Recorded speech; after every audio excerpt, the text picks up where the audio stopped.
நான் இப்போ சொல்கிறது நல்லா கவனிங்க. நம்மள 7 பிரதிஷ்டையும் போகலை. 7 பிரதிஷ்டையும் போனால் நீ ஊழியத்தை விட்டு போயிடுவ. உன்னை கொன்றுவார், இல்லாட்ட உன்னை நீ பின்மாறிடுவ. 7 பிரதிஷ்டையும் போயிட்டா ஒரு ஊழியக்காரன் கர்த்தருடைய வீட்டில் என்ன செய்ய மாட்டான், இருக்க விட மாட்டார். அவனை வெளியே தூக்கிடுவார்.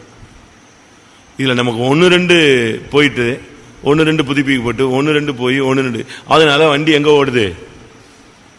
எனக்கும் உங்களுக்கும் விசுவாச வீட்டில் ஓடுது, ஷெட்டில் ஓடுது, பாதுகாப்பில் ஓடுது. நான் சொல்றது கரெக்டா? 1-2 ஜடைய சிறைக்கப்பட்டு திருப்பி முளைச்சிருது. ஒரு சுத்திரி கூட்டம், ஒரு காத்திரு கூட்டத்தில் அப்படி முளைச்சிருது. இல்லை ஒரு வியாதி, ஒரு அடி, ஒரு சிகிச்சை, ஒரு உணர்வு அப்படி வரும்போது திரும்பி அது முளைச்சிருது. திருப்பி இது ஜடையா மாறிடும், திருப்பி ஒன்று போயிடும். இப்படி இந்த ஆல்டர்னேட்டாக மாற்றி மாற்றி மாற்றி மாற்றி நடக்கிறதுனால நம்மில் அநேகர் கர்த்தருடைய வீட்டில் இருக்கிறோம் அப்படின்னு எனக்கு வெளிப்படுத்தல். நான் அப்படித்தான் யோசிக்கிறேன். எனக்கும் உங்களுக்கும் அப்படித்தான் நினைக்கிறேன். இந்த 7 போயிடுச்சுன்னா அவன் எங்கே போயிடுவான்?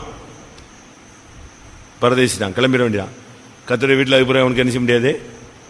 7 போயிடுச்சு, அவன் எங்கே போயிட்டான்? சிறைச்சாலையில் தான் கிடந்தான்.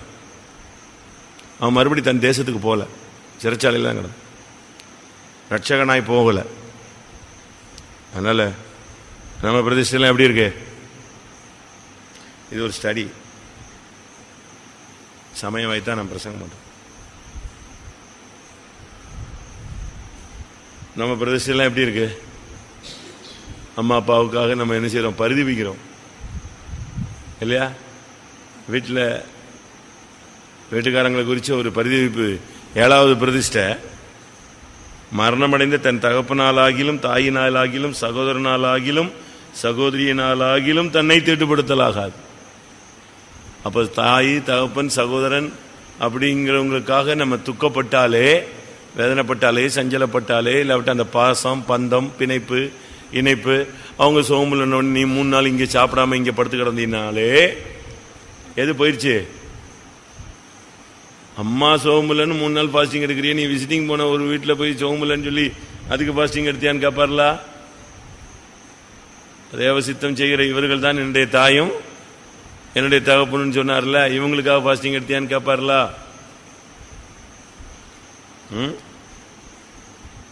கேட்பாரா? கேட்க மாட்டாரா? கண்டுக்க மாட்டாரோ? அதனால வீட்டை குறித்து தானே அந்த மாம்சீக பந்தம் இருந்தா ஒரு ஜடை போயிடுச்சு. அடுத்து யாதொரு பிரேதம் யார்ட்டையாவது பின்மாற்ற கதைகள் பேசி, பின்மாற்ற கதைகள், மரித்த பின்மாற்ற சம்பவங்கள், அதில் உங்களுக்கு பாதிப்பு வந்துச்சுன்னு சொன்னா, மரித்தவர் பிரேதம், அந்த பிரேதத்தை தொட்டாலோ பிரேதத்தை அண்டையிலேயோ பின்மாற்ற கதைகளையோ பின்மாற்ற சம்பவங்களையோ மனதிலேயோ சிந்திலேயோ உங்களுக்குள்ள திட்டு இடம் கொடுத்தீங்கன்னா அதில் ஒரு ஜடை அவுட்டு. அதுக்கு அடுத்து முடியை எப்பவுமே வெட்டக்கூடாது. அதாவது அந்த நசரேய விரதம் காக்கிற ஆணோ பெண்ணோ, ஆணும் இருக்கலாம் பெண்ணும் இருக்கலாம், அப்படிதானே? அப்படிதானே? நசரேயன் ஆண் மட்டும்தான் இருக்கணுமா, பெண்ணு இருக்கலாமா?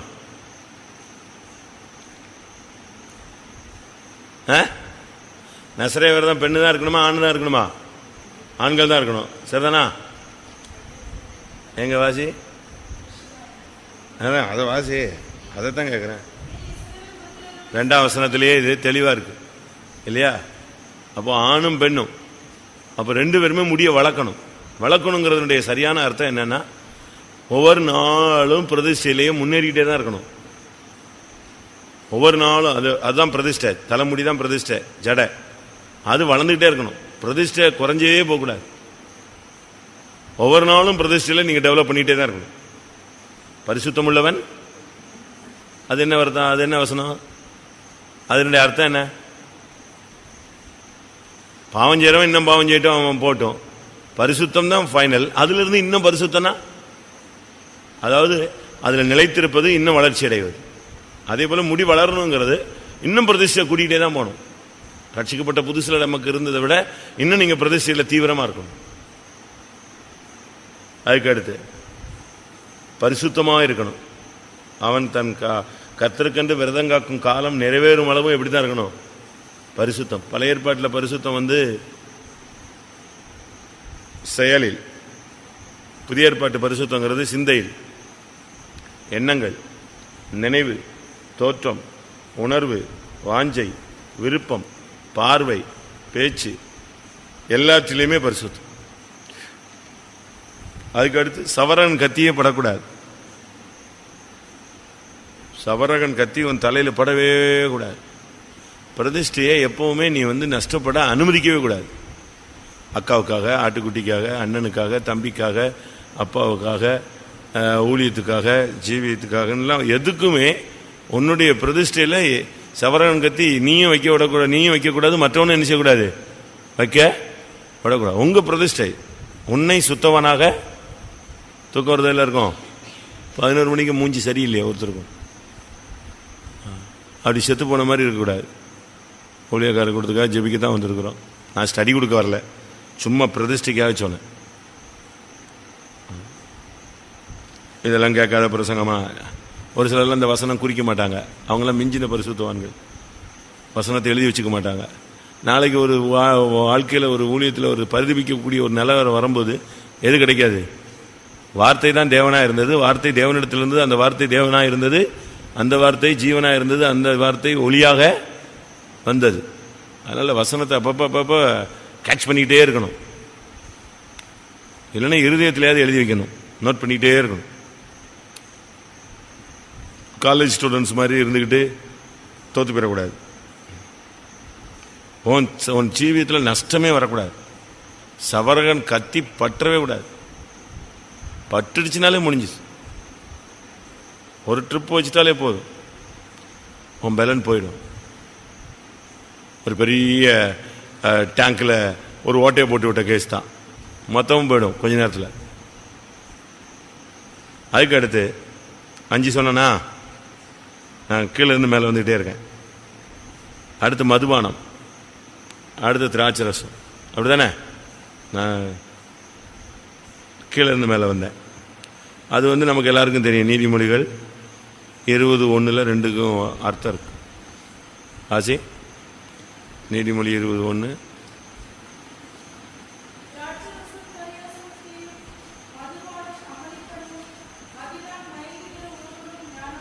இந்த ரெண்டுமே நம்மக்கிட்ட இருக்கக்கூடாது.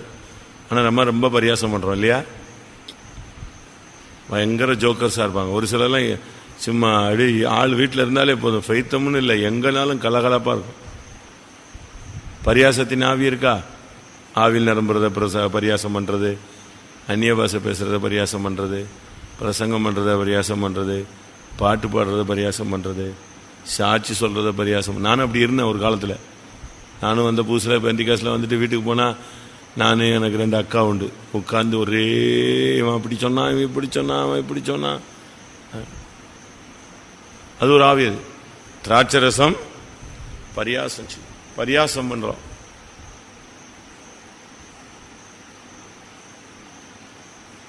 இடும்பு உள்ளவன, இடும்பு செய்கிறவனுக்கு பரியாசக்காரன் என்று பெயர். அப்ப நமக்குள்ள இடும்பு செய்யறது இருக்கா? பரியாசம் ஒண்ணு. ஆசி நீதிமொழியில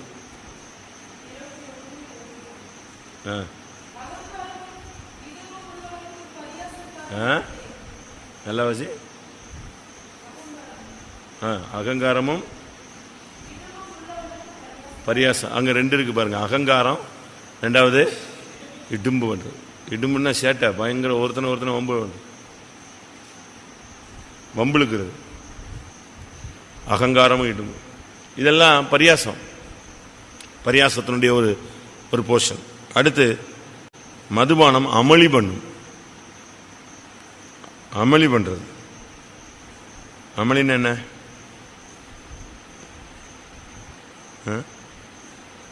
வம்புழுக்கிறது, அமளி பண்றது. கொஞ்ச நேரத்தில் இருக்கிற இடத்த ஒரு வழி பண்ணிடுவாங்க, கல்லாட்டா பண்ணி விட்டுருவாங்க, சண்டை இழுத்து விட்டுருவாங்க, கலக்கத்தை மூட்டிடுவாங்க. இது எல்லாமே பிரதிஷ்டையில் நஷ்டப்படுத்துறது. அதனால நான் என்ன சொல்றேன்னா, இந்த கூட்டத்துக்கு போயிட்டு வரும்போது நம்முடைய முடியெல்லாம் என்ன செய்யணும்? பிரதிஷ்டையெல்லாம் முளைக்கணும். நம்முடைய பிரதிஷ்டையெல்லாம் மறுபடியும் புதுப்பிக்கப்படணும். நான் கூட எத்தனையோ பிரதிஷ்டையை உடைச்சிட்டேன், எனக்கு வருத்தமாக இருக்கு. எத்தனையோ ஃபாஸ்டிங் சொல்லி முந்திலாம் ஒவ்வொரு மாதிரி இருந்தேன், இப்போ ரொம்ப போயிடுச்சு. சனிக்கிழமை ஃபுல்லாக சாப்பிட மாட்டேன், அது ஒரு காலம் கொஞ்ச நாள் போச்சு. அப்புறம் அது அப்படி ஸ்லோவாயிடுச்சு. இன்னும் ரொம்ப இருந்துச்சு. இப்போனா சமீபத்தில் தான் கொஞ்சம் கொஞ்சம் கொஞ்சம் கொஞ்சம் கொஞ்சமாக மாறிட்டே வருது. தப்பு அது. இன்னும் எவ்வளவோ இருக்குது. ஒவ்வொன்றும் கத்தர் மாற்றணும், என்னையும் மாற்றணும், உங்களை எல்லாரையும். உங்களுக்கெல்லாம் எப்படி இருக்குது நம்பிக்கை? பிரதிஷ்டையெல்லாம் எப்படி பூட்டி பாதுகாப்பாக வச்சுருக்கீங்களா? 7 ஜடையும் அப்படியே இருக்கா? கொஞ்சம் கூட பிரதிஷ்டையில் பாதிப்பே இல்லைன்னு சொல்கிறவங்க கை வைத்துங்க. எல்லாரையும் குற்றவாளிகள் நம்ம சொல்ல முடியாது. எல்லாருக்குள்ளேயும் ஜனங்களுக்கு ஒவ்வொருத்தருக்குள்ளேயும் ஒவ்வொரு மேன்மை உண்டு. சின்ன பிள்ளைகளாக இருந்தாலும் பெரியவங்களாக இருந்தாலும் யாராக இருந்தாலும் ஒவ்வொருத்தருக்குள்ளேயும் கொஞ்சம் கொஞ்சம் மேன்மை உண்டு. உண்மை உள்ளவர்கள் என்று எண்ணி தான் கர்த்தர் செஞ்சார், கொண்டு வந்தார். பிரதிஷ்டையில் நஷ்டம் அடைஞ்சிருக்கா? மாம்சீகத்தில் பல நேரங்களில் தோல்விகள் உண்டு. கோபம் வரும், புத்தியினங்கள் வரும். பிள்ளையின் இருதயத்தில் என்ன இருக்கும்? மதியனும் ஒட்டி கொண்டிருக்கும். அதை தண்டனையின் பரம்பு. தண்டனையின் பரம்புனா ஒருத்தர் நம்ம அடிச்சுக்க மாட்டோம். இப்படி வார்த்தைகளை கேட்கும்போது கர்த்தருடைய வார்த்தையை வச்சு அதை என்ன செய்யணும்? அந்த மதியனத்தை நீக்கணும். நாமே தான் நீக்கணும். ஊழியக்காரங்க இல்லையா? நம்ம வயசு 20 இருந்தாலும் நம்மளை மற்றவங்க என்ன செய்கிறாங்க? மதிக்கிறாங்க, கனம் பண்ணுறாங்க. ஊழியக்காரங்கிறது அந்த பிரதிஷ்டைக்கு உட்பட்டதுனால இந்த ட்ரெஸ்ஸுக்கு நமக்கு தனி கனம், தனி மரியாதை, தனி மேன்மை கொடுக்குறாங்க. அதனால் எனக்கு என்ன ஆசைன்னா, நம்ம ஊழியக்கார கூட்டத்துக்கு போயிட்டு வந்தால் ஒரு சேஞ்சிங் இருக்கணும் எல்லாருக்குள்ளேயும். ஒரு அப்படி புதுப்பித்தல். நான் அந்த சிம்சன் கதை, அவன் அழுகிறத அதை பார்த்தேன். அழுகிறத பார்த்தேன், சொப்பனத்தில் இல்லை, ஒரு சீனில் பார்த்தேன். அது அப்படியே உட்காந்து, ஆண்டவரே நான் உமக்கு துரோகம் பண்ணிட்டேன் சுவாமி, நான் அப்படி பண்ணிட்டேன். இப்போ என் சத்தம் உமக்கு கேட்க மாட்டேக்கு, உங்கள் சத்தம் எனக்கு கேட்க மாட்டேக்கு. முந்தி என் சத்தத்தை நீங்கள் கேட்டீங்க, இப்போ கேட்க மாட்டேங்கிறீங்க. என் சத்தம் கேட்குதா, என் சத்தம் கேட்குதான்னு கத்துறான். யார்கிட்ட? ஆண்டவர்கிட்ட கத்துறான். என் சத்தம் கேட்குதா? நான் இப்படி ஆயிட்டேனே, என் கண்ணு போயிருச்சே, நான் இப்படி உமக்கு துரோகம் பண்ணி என்னுடைய மாம்ச இச்சையில் போய் விழுந்துட்டேனே, இப்போ என் சத்தம் கேட்குதா? கடவுளே கேட்குதா கேட்குதான்னு கத்துறான். எப்படி இருக்குன்னு யோசிச்சு பாரு. அவன் போகும்போது காலுக்குள்ள ஒரு கயிறை போட்டு இழுத்து விட்டுறாங்க.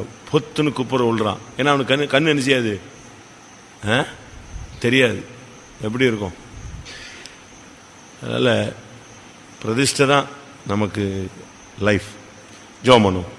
இந்த ஊழியக்கார கூட்டத்துக்கு போயிட்டு நம்ம ஏதோ பேருக்கு அப்படி ரவுண்ட் அடிச்சுட்டு வந்துடக்கூடாது.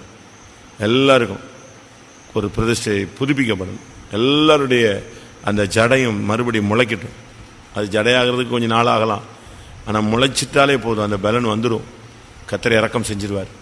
கர்த்தர் கிருபையாக இந்த கூட்டங்கள் வாயிலாக என்னையும், எனக்கும் ரொம்ப பிரதிஷ்டையில் ஃபால்ட் இருக்கு. நான் ரொம்ப ஒரு மாதிரி டைப்பில் இருந்தேன். இப்போ தான் நான் ரொம்ப டைப்பு மாற்றிருக்கேன். தவறு தவறு தவறு தவறு ரொம்ப எவ்வளோ. என்னுடைய நடை, உடை, செயல் எல்லாவற்றிலும் நான் பிரதிஷ்டை வச்சுருந்தேன். திருப்பி இந்த வீக்னஸ். இப்போ கூட பாருங்கள், ஃபாஸ்டிங் சொல்லிட்டு காலைல காபி, ஒரு முட்டை, அடுத்து என்னது ஜூஸு, இதெல்லாம் ஃபாஸ்டிங் கிடையாது. நம்ம 2 ஃபாஸ்டிங் வச்சுருக்கோம். இப்போது தண்ணி குடிக்காத ஃபாஸ்டிங், தண்ணி குடிக்கிற ஃபாஸ்டிங். தண்ணி குடிக்காத ஃபாஸ்டிங் யாராவது இருக்கீங்களா? வாரத்தில் ஏதாவது ஒரு டைம்?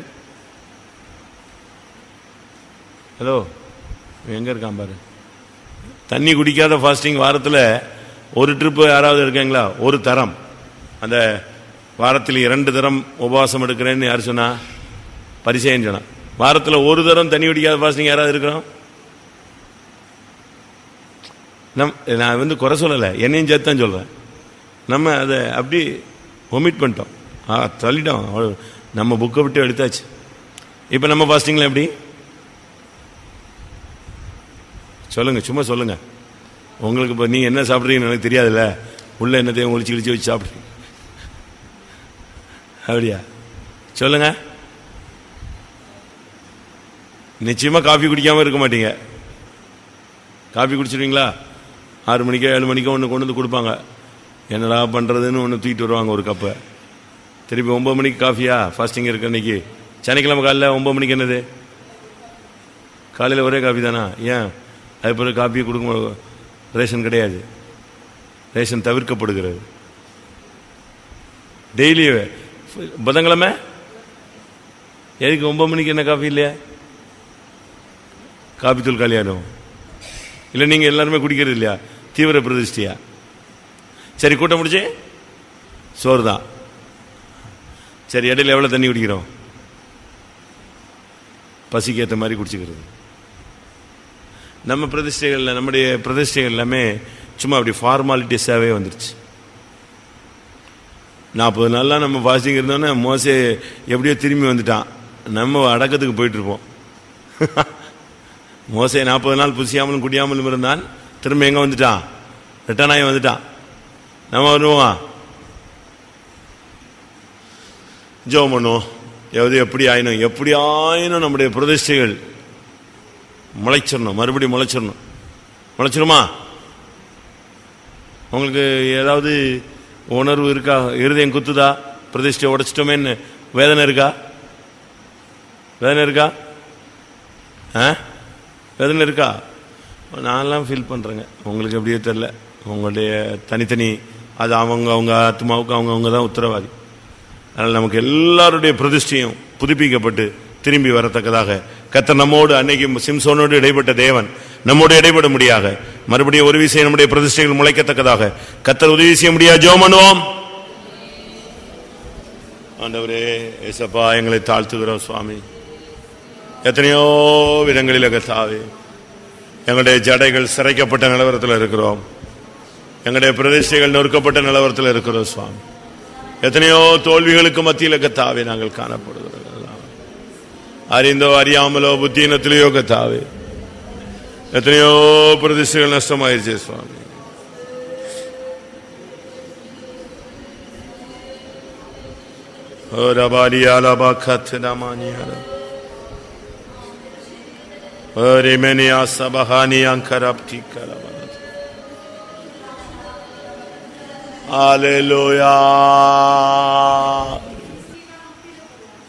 அக்னினால ஒரு ஒப்பிடப்படுதல் இருக்கு. சரியான ஒரு அக்னி, நல்ல அபிஷேகத்தில் நடமணும். ஒரு 2-3 பேருக்கு தான் அபிஷேகம் இருக்கு, பிரதர்ஸ். மற்ற எல்லாம் பச்சை தண்ணி தான். என்ன பாஸ்டரா இருந்தாலும் அபிஷேகம் இல்லைன்னா ஒரு பாஸ்டருக்கும் வேல்யூ கிடையாது. 10 பைசாக்கும் மதிக்க மாட்டான் அபிஷேகம் இல்லாத பாஸ்டர். அதே போல ஊழியக்கார சிஸ்டர்ஸ் எவ்வளவுதான் பிரச்சனைகள் இருந்தாலும், பலவீனங்கள் இருந்தாலும், வயசாயிட்டாலும் அபிஷேகம் என்ன செய்யணும்? நல்லா இருக்கணும். அவதான் தட்டு தடுமாறியாவது கொண்டு போய் கரை சேர்க்கும். இல்லைன்னா ஒண்ணுமே பண்ண முடியாது. மூழ்கிடுவோம், உலகத்தில் மூழ்கிடுவோம், பாவத்தில் மூழ்கிடுவோம், தோல்வியில் மூழ்கிடுவோம். அப்போஸ்தலர் 27 அவர்கள் எல்லாரும் ஒரு பலகை துண்டை பிடித்து கொண்டு கரை சேர்ந்தார். ஆளுக்கு ஒரு பலகை துண்டு கிடைச்சது. 27 கடைசி பாருங்க.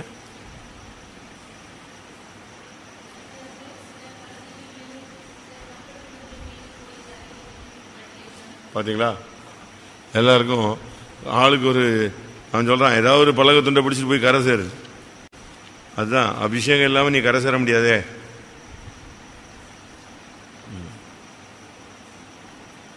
இவ்விதமா எல்லாரும் தப்பி, அதான் சப்ஜெக்ட். பலகைகள், கப்பல் துண்டுகள், எதாவது ஒன்று, அதான் அபிஷேகம். அபிஷேகம் ஏதாவது ஒன்று, அபிஷேகத்தை பிடிச்சிக்கிட்டு போனால் தான் கரையேற முடியும், இல்லைன்னா மூழ்கிடுவேன். அதில் நம்ம எல்லா ஊழியர்களுக்கும் நல்ல அபிஷேகம் இருக்கணும். அபிஷேகம்னா ஃபுல் ஸ்விங்கில் வரணும். அதில் வெக்கெல்லாம் போடக்கூடாது. அந்நிய பாஷை பேசுறதுக்கோ ஆவில் நிரம்புறதுக்கோ வெக்கப்படவே கூடாது. பாருங்க, ஒரு சிலர்லாம் என்ன மாதிரி ஆவில் நிரம்புறாங்க. கர்த்தருடைய ஆவி வரும்போது முடவன் மானை போல குதிப்பான். நான் அடிக்கடி சொல்லுவேன் பார்த்தீங்களா, இந்த ஹேண்டிகேப்டு பிள்ளைகளுக்காக ஒரு கூட்டம் நடத்துனேன். அது எனக்கு அடிக்கடி ஞாபகத்தில் வரும். ஏன்னா நான் என் கண்ணு கூட பார்த்தேன். கால் இருக்காது, கை இருக்காது, கண்ணு தெரியாது. என்ன அபிஷேகம்! சும்மா இந்த முழங்கால் நின்றுக்கிட்டு கையை காலை அடிக்கிட்டு சோத்ராம் சோத்ராம் சோத்ராம்ங்கிறது அதெல்லாம் சும்மா ஆர்டிஃபிஷியலாக இல்லை.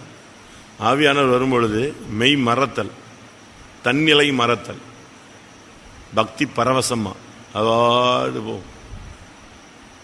எங்க இருக்கிறோன்னே தெரியாது. மதுபான வெறி கொண்டிருக்கிறார்கள் தானே சொன்னாங்க. ஒன்றுமே தெரியாது. அதனால் நம்ம ஜெபம் பண்ணுவோம். இந்த ஊழியக்கார கூட்டத்தில் 5 கூட்டத்திலையும் நல்ல அபிஷேகம் இறங்கணும். எனக்கு ஒரு அபிஷேகம் தேவை, உங்களுக்கு எல்லாருக்கும் அபிஷேகம் தேவை. எல்லாரும் அபிஷேகம், பெரியவங்க சின்னவங்க எல்லாருக்குள்ளேயும் ஒரு சரியான அனலை கர்த்தர் மூட்ட முடியாது. ஜெபம் பண்ணுவோம். ஆண்டவரே, இந்த கூட்டங்களில் கர்த்தாவே, இந்த நாவர்கள் ஊழியக்கார கூட்டத்தில் கர்த்தாவே சரியான அபிஷேகம் வேணும் சுவாமி. எனக்கு கர்த்தாவே என்னுடைய நிலவரங்களை மாற்றக்கூடிய ஒரு அபிஷேகம் வேணும் கர்த்தாவே. என்னுடைய ஜீவியத்தையும் ஊழியத்தையும் உங்களுக்கு பிரியமாய் மாற்றக்கூடிய ஒரு அபிஷேகம் வேணும் கர்த்தாவே. ஆண்டவரே, ஒரு அபிஷேகம் தார் தார் தார் வாக்கார மேக்கார பானா அபிஷேகம். ஆம். அடுத்ததாக 5 கூட்டம். 5 கூட்டத்தில் சீப்பாஸ் 2 எடுப்பாரோ? இங்கே எப்படி சீப்பாஸ் 2 கூட்டம் எடுப்பாரா? முழிக்காதீங்க, சொல்லுங்க. ஆமா இல்லை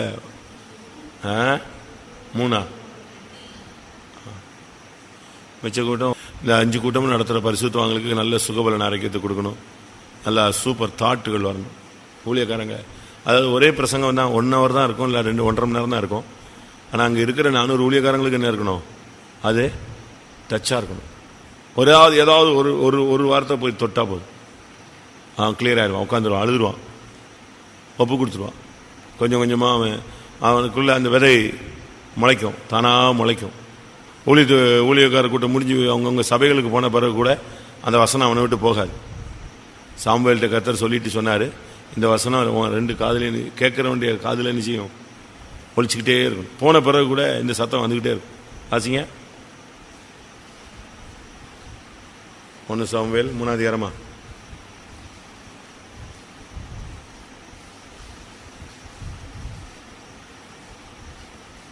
இன்னைக்கு எல்லாரும் பைபிள் படிச்சிங்களா? 10 வசனம் இல்லை, அதிகாரங்கள் கதை. ஆசே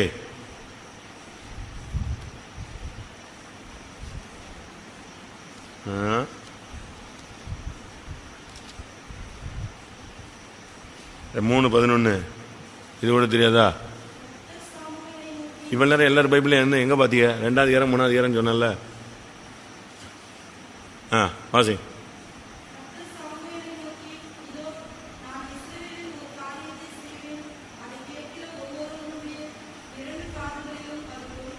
தொனித்து கொண்டே இருக்கும். நீ வீட்டுக்கு போன பிறகு கூட இது காதில் கேட்கணும். இந்த வசனம் 5 கூட்டங்களையும் கர்த்தர் பரிசுத்தவான்களை கரங்கள் எடுத்து பாவிக்கணும்.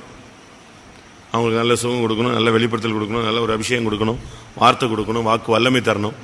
5 கூட்டங்களையும் கர்த்தர் பரிசுத்தவான்களை கரங்கள் எடுத்து பாவிக்க முடியாது. ஜெபம் பண்ணுவோம். ஹல்லேலூயா, ஹல்லேலூயா. கர்த்தாவே, இந்த 5 கூட்டங்களையும் தேவரீர் எங்களோடு பரிசுத்தவான்களை கொண்டு பேச முடியாது ஜெபிக்கிறோம். உம்முடைய வார்த்தைகள் கர்த்தாவே 5 கூட்டங்களையும் தேவனுடைய வார்த்தை வரணும். ஒவ்வொரு ஊழியர்களுக்கும் தேவையான வார்த்தை, எனக்கு தேவையான வார்த்தை, ஒவ்வொருவருக்கும் தேவையான வார்த்தை பரத்திலிருந்து வர முடியாது ஜெபிக்கிறோம்.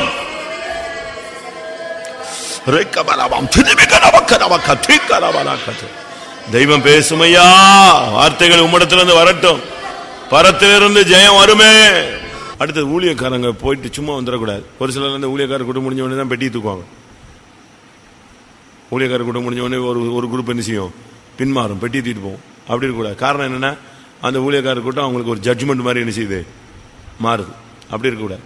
ஊழியக்கார கூட்டத்துக்கு போகிற ஊழியர்கள் எல்லாருக்குள்ளேயும் இந்த பின்மாற்ற ஆவி, துக்கம் போகணும், சஞ்சலம் போகணும். எல்லா ஊழியக்காரங்களுக்குள்ளேயும் பயங்கர பிரச்சனை. நம்ம நாசரியத்தை விட அமைதியாக இருக்கிற மாதிரி தெரியுது, ஆனால் பூகம்பம் அங்கங்கே வெடிச்சுட்டு தான் இருக்கு. எல்லா ஃபேத்தவங்களையும் பிரச்சனைகள் இருக்கு. அநேகருக்கு துக்கங்கள். எல்லா ஊழியக்காரங்களும் எல்லா சென்டர்லையும் இதே பாட்டு தான், சியோன் தானே. அதனால் எல்லா இடத்துலையும் இதே பிரச்சனைகள் இருக்கு. அதனால் இந்த ஊழியக்காரங்க போயிட்டு அப்படி வந்துடக்கூடாது. அவங்களுக்குள்ள இருக்கிற பின்மாற்ற ஆவி இந்த கூட்டத்தில், இந்த 5 கூட்டத்தில் அடிபடணும். இல்லைன்னா சத்துரு திருப்பியும் அது இப்போ போயிட்டு வந்து இதே துக்கம், அதே பின்மாற்றம் தான் திருப்பி என்ன செய்யும்?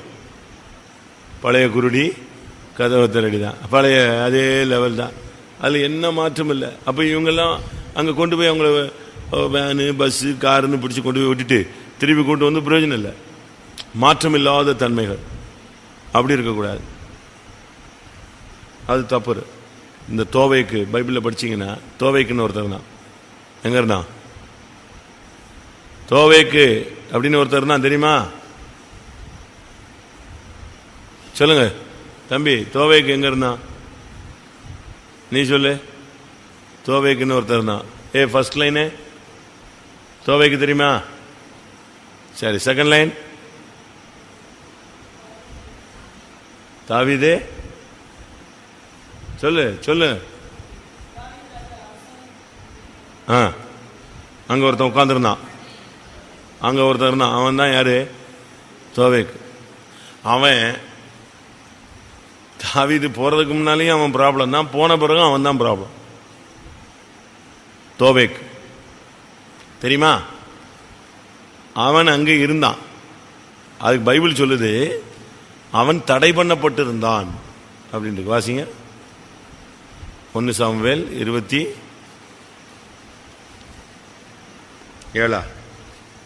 அவன் ஏற்கனவே தடை பண்ணப்பட்டு கிடந்தான். அவன் ஆசாரியன் சொன்னா நீ எங்கேயும் போகாதன்ட்டான். நீ இங்கே தான் இருக்கணும் நீ செஞ்சதுக்கு. அவன் மூவ் பண்ணக்கூடாதுன்னு பிரேக் பண்ணி வச்சிருந்தான் ஆசாரியன். இவன் அங்கே கிடந்தான்.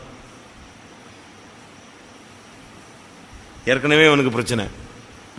இவன் என்ன பண்ணிட்டான்? இவன் தான் போய் சவுல்ட்டு சொல்லி கொடுத்தான். ஆசாரியன்ட்ட வந்தான். ஆசாரியன் அவனுக்கு அப்பம் கொடுத்தான். அடுத்து என்ன கொடுத்தான்? ஆயுதமும் கொடுத்தான். அவன் கடைசியில் போய் அவ்வளோ ஆசாரியனையும் பிடிச்சி அடிச்சு கொண்டு விட்டான். இதே மாதிரி ஊழியத்தில் முதல்லையும் பிரச்சனை, திருப்பி ஊழியக்கார கொடுத்து போயிட்டு வந்து திருப்பியும் பிரச்சனை. நம்மளால மற்றவங்களுக்கு சாவு. ஏற்கனவே நமக்கு ஊழியம் தடை பண்ணப்பட்ட நிலவரம். இதில் மற்ற ஆசாரியர்களுக்கும் மற்ற ஊழியர்களுக்கும் நம்மளால் மறுபடியும் வந்த பிறகு மற்றவங்களுக்கு குழப்பமா, மற்றவருடைய மரணத்துக்கு காரணமா நம்ம ஊழியம் செய்யக்கூடாது. ரொம்ப ஊழியக்காரங்க ரொம்ப அதேரியம் அப்செட்டில் இருக்கு. அதனால இந்த ஊழியக்கார கூட்டத்துக்கு போயிட்டு வந்தா ஒரு மாற்றம் இருக்கணும். எல்லாருடைய துக்கம் சஞ்சலம் எல்லாத்தையும் அங்கே போட்டணும். குப்பையெல்லாம் எங்கே இறக்கிடணும்? அங்கேயோட முடிச்சிடணும். தலை முழிக்கணும். பிசாசெல்லாம் துக்கப்படுறது, பின்மாற்றத்தை ஆவிகளுக்கு இடம் கொடுக்கறது, ஊழியம் வேண்டான்னு சொல்றது, ஏன் ஊழியத்துக்கு வந்தோடனே தெரியலைங்கிறது, அப்படிலாம் இந்த தன்மைகள் எல்லாம் மாறிடணும். அதே மாதிரி ஊழியக்காரங்க ரொம்ப பேர் தாறுமாறாக பேசுகிறாங்க. அவங்க ஸ்தானத்தை மிஞ்சி பேசுகிறாங்க. அப்படி பேசக்கூடாது. உலகத்து மனுஷன் கூட வார்த்தைகளை அளந்து பேசுகிறான். ஊழியக்காரங்க தான் வார்த்தையை என்ன செய்யறதில்லை, அளந்து பேசுறதில்லை. ஒருத்தரை பற்றி பட்டுன்னு சின்ன பிள்ளைகளெல்லாம் ரொம்ப அசிங்கமாக அருவருப்பாக பேசக்கூடாது. அது ஊழியத்துக்கு வந்து புதுசு குட்டி பிள்ளைங்க, இல்லை ஒரு 5 வருஷமே ஆகட்டும் 10 வருஷமே ஆகட்டும், அதுங்களை வந்து தகாத விதமாக என்ன செய்யக்கூடாது, பேசக்கூடாது. தகாத விதமாக நடப்பித்தால் அதை சொல்ல வேண்டிய இடத்துல என்ன செய்யணும், சொல்லணும். அதை விட்டுட்டு சும்மா சிங்கமாலாம் பையங்க பிள்ளைகளெல்லாம் பேசக்கூடாது. அப்படிலாம் பேசுறது வந்து நான் என்னுடைய கணிப்பு என்னன்னா, ஜீவியம் சரியில்லாத ஆளுங்க தான் இப்படி பேசுவாங்க. ஒரு ஆளை தவறாக பேசுகிறாங்கன்னு சொன்னால் அப்போ இந்த தவறை பற்றி ஒரு பாவ விளக்கம் உனக்கு என்ன செய்யுது இருக்கு, தெரியுது. அதனால தான் நீ பிள்ளைகளை பேசு. ஒரு தாய் வந்து தன் பிள்ளைய அப்படி பேசுவாங்களா? ஒரு தாய் தன்னுடைய பிள்ளைகளுடைய குறைய என்ன செய்வா? பேப்பர்ல போடுவா. எவ்வளவு மறைக்க முடியுமோ அவ்வளவு என்ன செய்வாங்க, மறைப்பாங்க. கர்த்தர் நம்முடைய பாவங்களை எண்ணாது இருக்கும்போது நம்ம போய் மற்றவங்களுடைய பாவங்களை எண்ணிக்கிட்டு இருக்கக்கூடாது. உட்காந்து ரொம்ப அசிங்கமாக பேசிட்டு. ஆனால் இங்கே வந்து அழுகுறது, இங்கே வந்து பாஸ்டர்ட்ட ஒரு கதையை சொல்கிறது, பெரியாக்காட்ட ஒரு கதையை சொல்கிறது, அங்கே போய் இந்த பிள்ளைகளை போட்டு தாளிச்சு எடுக்கிறது. அப்படிலாம் ரொம்ப நாள் ஓடாது. ரொம்ப நாள் வண்டி ஓடவே ஓடாது, இடிச்சிடும். எங்கேயா போய் முட்டி கர்த்தர் தூக்கி விட்டுருவார். போகக்கூடாதுன்னு எங்கிட்ட செசதரிப்பி விட்டுருவார். அதனால் நான் சொல்ல வந்த பாயிண்ட் என்னென்னா, நம்முடைய அநேக ஊழியக்காரங்களுக்கு துக்கங்கள் இருக்குது, கசப்பு இருக்குது, வேதனை இருக்குது, பாரம் இருக்குது, இன்னும் தவறான பேச்சுக்கள் இருக்குது, ரொம்ப தாறுமாறாக பேசுகிற பழக்க வழக்கங்களாக இருக்குது. இதுக்கெல்லாம் ஒரு முடிவு இந்த கூட்டத்தில் உண்டாகும். எனக்குள்ள கூட எத்தனையோ கேரக்டரில் ஒஸ்ட்டாக இருப்பேன். எல்லாரும் செயின்ட் இல்லையா, எல்லாரும் பரிசுத்தவான்கள் இல்லையா, எல்லாத்தையும் குறைகள் உண்டு, பலவீனங்கள் உண்டு, புத்தினங்கள் உண்டு. ஆனால் அதுக்காக உணர்வடையணுங்க காரியத்தை. ரொம்ப பிள்ளைங்க மதுரையிலலாம் ஒரு பிள்ளை வந்து, இப்படி ஒரு சியோன் எனக்கு என்ன செய்ய வேண்டாம், எப்படி இருக்கும் அந்த பிள்ளை? அப்போ அந்த பிள்ளையை நம்ம வந்து குறை சொல்லும் போது என்ன சொல்லுவோம், சியோனை வேண்டான்னு சொல்லி தூக்கி போட்டு போயிட்டான். அப்போ அவள் சியோனே வேண்டான்னு சொல்கிறான்னா, சியோன் வேணும்னு வீட்டை விட்டு வந்த பிள்ளை வேண்டான்னு சொல்லிட்டு போகிறான்னா, அவளை இவங்க என்ன நெருக்கியிருக்காங்கன்னு பாருங்க.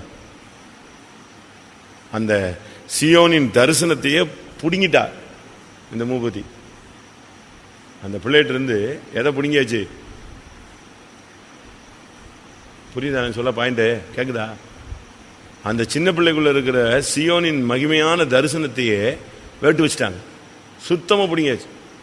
அது என்ன பண்ணிச்சு? சரி வாங்க அக்கா கடைக்கு போகலான்னு சொல்லிச்சு. மூப்பத்திய கடைக்குள்ள விட்டுச்சு. அடுத்த பஸ் ஏறி போயிடுச்சு. ஆட்டோல ஏறி வேமா நீ போ, நீ வைத்தம் போ, நான் வீட்டுக்கு போறேன்ட்டு போயிட்டா. கேட்டதுக்கு அந்த பிள்ளைகிட்ட கேட்டாங்களா, என்ன நீ இப்படி சியோனை விட்டு வந்தேன்? இந்த மூப்பத்தியோட இருந்து இப்படி ஒரு மிஷன்ல இருந்து இப்படி ஒரு செட்டப்ல இருந்து நான் சியோன் போகணும்னா அது வேணாம், அதோட நான் சும்மா பாதாளத்துக்கு கூட போயிடலாம். ஏன்னா நான் அங்கிருந்து நான் எங்கே தான் போகிறேன்? இவங்க பண்ணுற சேட்டைக்குள்ளே சிக்கி நான் ஒன்றும் இல்லாமல் போயிடுவேன், குட்டிச்சோராக போயிடுவேன். அப்போ எந்த அளவு அந்த பிள்ளைக்குள்ள ஒரு கசப்பை கொண்டு வந்துட்டாங்க பாருங்க. அந்த பிள்ளை பிற்காலத்தில் துக்கப்படும், மகிமை இழந்ததுக்காக வேதனைப்படும், ஆண்டோட்ட பனிஷ்மெண்ட் வாங்கும். ஆனால் அவளை அந்த பாதைக்குள்ளே கொண்டு போனாலும் எங்கே போகும்? சியோனில் அப்படியே போய் தூக்கி உட்கார வச்சுருவாரோ, சீட்டை கொடுத்து அம்மா நீ தான் மகாராணி உட்காரு, சியோனின் ராணின்னு உட்கார வச்சுருவாரோ. இடர்கள் எவன் மூலமா உண்டாகிறதோ அவனுக்கு ஐயோ. அந்த மூப்பத்தி பிறவாது இருந்தாலே நல்லது, ஊழியத்துக்கு வராமல் இருந்தால, பிறக்காம இருந்திருந்தாலே நல்லது. அதனால ரொம்ப கவனமா இருக்கணும். ரொம்ப ரொம்ப பிள்ளைங்களாம் ரொம்ப நொந்து நூலாகி போய் கிடக்குதுங்க சில பிள்ளைங்களாம், ஒரு சிலர்லாம். அது என்னன்னு தெரியல, இந்த மாமியார்ட்ட கஷ்டப்படுவாங்க சில மருமகள். ஆனால் இவங்க மாமியார் ஆகும்போது அதே மாதிரி தான் ஆகுதா? அது எப்படி புரியுதா உங்களுக்கு தமிழ்? சில மருமகள் மாதிரி பயங்கர கஷ்டப்படுவாங்க மாமியார்கள்ட்ட. கொஞ்ச நாள் கழிச்சு இவங்க மாமியார் ஆயிடுவாங்கல்ல, அப்படிதானே ஆயிடுவாங்கல்ல. இவங்க மாமியார் ஆகும்போது இவங்க அதே மாதிரி தான் யாரை நடத்துறாங்க? அடுத்த மருமகளை அப்படிதான் நடத்துறாங்க. அப்படி இருக்கக்கூடாது. அதனால இந்த துவண்டு போய் நொறுங்கி போய் வருகிற எல்லாரையும் நான் சொல்ல வந்த பாயிண்ட் என்ன, துவண்டு வேதனை நொந்து போய் வர்றதெல்லாம் கத்தர் தட்டி விடணும். நான் இருக்கிறேன், நான் உன்னோடு இருக்கிறேன் அப்படின்னு பேசிட்டு அந்த பிள்ளைங்களாம் என்ன செய்யும்? நான் அப்படிலாம் ஆயிருக்கேன். நான் அதனால தான் சொல்றேன். நான் உங்களுக்கு சொல்லியிருப்பேனே, ஒரு பாஸ்டர் மீட்டிங்ல போய் உட்காந்து அழுதுகிட்டு இருந்தேன். கத்தர் என்கிட்ட பேசினார். அதுக்கு பிறகுதான் எனக்கு அந்த பிசாசே ஓடிச்சு. இல்லைன்னா அப்படி செத்து போன மாதிரி கிடந்தேன் போச்சேன். ஒரே தீர்க்க தரிசனம், ஸ்டெடி ஆயிட்டேன். இன்னைக்கு அது அப்படியே இருக்கு மைண்ட்ல. அதனால இந்த நொந்து உடஞ்சு வெந்து செத்து போற நிலவரத்தில் வர்ற ஒரு பயங்கர பின்மாற்ற ஆவியில வர்ற பிள்ளைகளோடு கத்தர் இடைபட முடியாது. ஏதாவது ஒரு விதத்தில், வசனத்திலேயோ பாட்டிலேயோ இல்லை ஒரு பிரசங்கத்திலேயோ இல்லாட்ட ஒரு அபிஷேகத்திலேயோ இல்லை ஒரு தரிசனத்திலேயோ இல்லை அந்த அங்கே தங்கியிருக்கிற நாளுக்கு சொப்பனத்திலேயோ ஏதாவது ஒரு விதத்தில் அந்த பிள்ளைகளோடு கத்தர் என்ன செய்யணும்? இடைப்பட்டு தூக்கி விட்டுறணும். செய்ய முடியும். கத்தர் அப்படி செய்ய முடியாது. ஜெபம் பண்ணுவோம். ஆண்டவரே, பின்மாறி வேதனையோடு துவண்டு போய் தரிசனம் இழந்து நஷ்டப்பட்டு ஆண்டவரே உடைஞ்சு போய் வர்ற ஒவ்வொரு ஊழியர்களையும் கத்தர் ஏதாவது ஒரு விதத்தில் அவர்களோடு இடைப்படணும். கத்தாவே விட்டுறக்கூடாது. கத்தாவே ஒருவரையும் விட்டுறக்கூடாது. கத்தாவே எல்லாம் உம்முடைய பிள்ளைகள் அல்லவோ, தானாய் வந்தவர்கள் அல்ல, நீர் அழைத்து வந்தவர்கள். அவங்களுக்கு இரக்கம் செய்யும் ஐயா. நொறுங்கி போன பிள்ளைகளுக்கு உதவி செய்ய மாண்டவரே, நொறுங்கி போன பிள்ளைகளுக்கு உதவி செய்ய மாண்டவரே, நொறுங்கி போன பிள்ளைகளுக்கு உதவி செய்ய மாண்டவரே. ஆம் ஆம். அதுபோல சிலருடைய ஜீவியத்தில் மறைவான குற்றங்கள் இருக்கு, அந்தரங்க பாவங்கள் இருக்கு. வாசிங்க. அது மறைவான குற்றங்களுக்கு என்னை நீங்களாக்கும். அது சங்கீதம் 19:12. அடுத்து, என்னுடைய அந்தரங்க பாவங்களை உம்முடைய முகத்தின் வெளிச்சத்தில் நிறுத்துவீர்.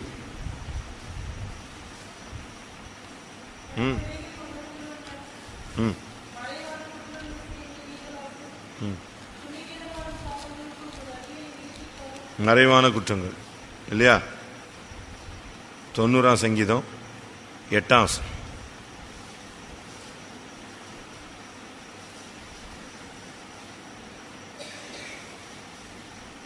90 சங்கீதம் 8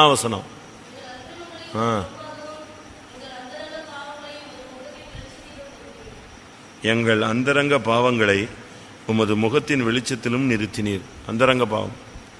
அதே மாதிரி ஒரு சில ஊழியர்களுக்கு சில போராட்டங்கள் இருக்கு. அழுவாங்க, கண்ணீர் விடுவாங்க, கத்தர் ஒரு அபிஷேகம் கொடுப்பாரு, திருப்பி வந்துடுவாங்க. ஒரு 10 நாள் 15 நாள் நல்லா போகும். திருப்பி எங்கே போய் விழுந்துருவான்? கழுவப்பட்ட பன்றி எங்க போய் விழுந்துச்சு? மறுபடியும் சேற்றில் போய் விழுந்தது. அதே போல அது அவங்களுடைய குறையல்ல, அந்த ஆவியிலே மேற்கொள்ளக்கூடிய ஒரு நிறைவான அபிஷேகம் இல்லை. அப்போ அந்த 10 நாள் ஜெயிச்சாங்க இல்லையா? அப்ப அந்த 10 நாளுக்குள்ள அபிஷேகம் இணைஞ்சிருச்சு, இருந்துச்சு. அப்போ அதே அபிஷேகத்தை ரினியூ பண்ணி போகும்போது எதை அடிபட்டே போகும்? இந்த பாவ பழக்க வழக்கங்கள் அடிபட்டு, அந்த அந்தரங்க பாவம் அடிபட்டு, மறைவான குற்றங்கள் அப்படியே போயிடும். அதனால நம்ம ஊழியக்காரங்க போயிட்டு அப்படியே வந்துட்டு திருப்பி அப்படியே அட்ஜஸ்ட் பண்ணிட்டு போயிடக்கூடாது. இந்த உள்ளுக்குள்ள கிடக்கிற இந்த பழைய பாவம் அதை கத்தர் எடுக்கணும். ஆதியாகமம் 1:2 பார்த்தீங்கன்னா ஆழத்தில் என்ன இருந்துச்சு? இருள் இருந்துச்சு. வெளியே பார்த்தா ரொம்ப பிரைட்டா இருக்கு, உள்ளுக்குள்ள பார்த்தீங்கன்னா இருட்டு. ராசி